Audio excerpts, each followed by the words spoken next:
Magandang araw mga idol. So ngayon ang gagawin natin ay kakain tayo. Ang ulam natin mga idol ay meron tayong batikulon sa manok. Meron tayong sinuglaw, yung karne na sinugba, tapos ginawang kinilaw. Tapos meron tayong dito, yung kamuti tops na kinilaw rin. Yan. At ito yung ating kanin, isang bandihadong kanin. At ako ra ang nag-iisang kakain. Okay, kain na tayo ngayon mga idol. Magandang araw nga po pala sa inyong lahat. Ayan, sinuglaw at saka yung batikulon sa manok. Up. Mga lang. Kain tayo.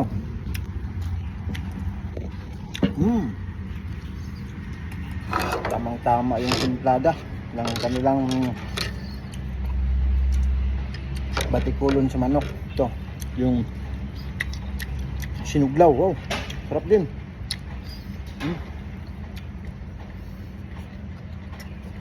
Tamang tama lang din yung timplada.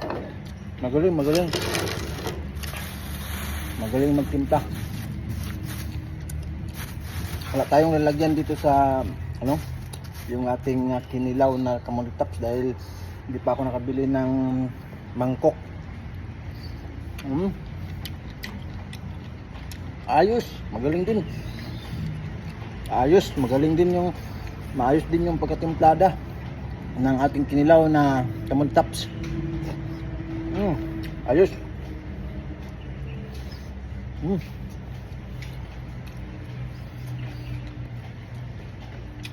May kamahalan lang konti pero sulit na sulit rin kasi masarap yung timplada.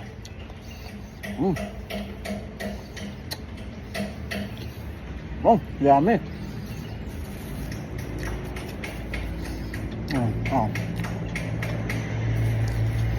Meron kasing mahal na mga ulam tapos hindi maganda yung pagkatimpla.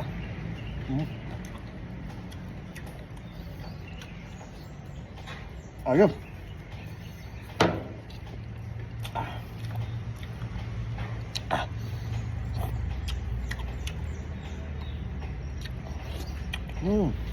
Up.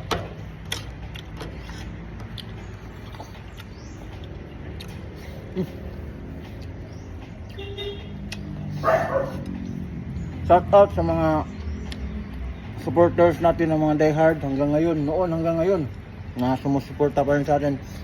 Maraming salamat po sa inyo.